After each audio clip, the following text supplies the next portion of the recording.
কে বিজয়ী হবেন কে হবে না, কিন্তু প্রতিদ্বন্দ্বীর বেশি কিছু আমি মনে করি না, আমি কমও মনে করি না। খেলার মাঠে সকল প্রতিদ্বন্দ্বী সমানভাবেই খেলতে হয়। আমরা সেই খেলায় আছি।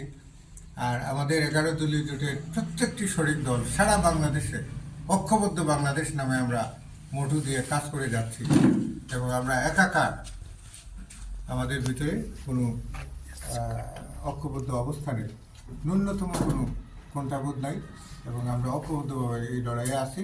ভবিষ্যতেও আমরা থাকবো। বরং একটি দল বিভ্রান্তি ছড়ানোর চেষ্টা করে, এটা তাদের খাসলতে পরিণত হয়ে গেছে। আমার বলার কিছু নেই।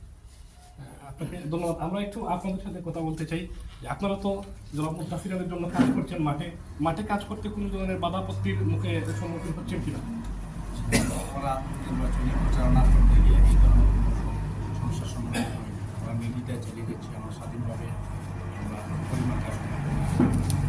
আমরা 11 দলে সবাই ঐক্যবদ্ধ, সারা বাংলাদেশকে ঐক্যবদ্ধ, সারা বাংলাদেশকে হা ভোটের পক্ষে নিয়ে আসার জন্য আমরা আপনি একটু বলবেন।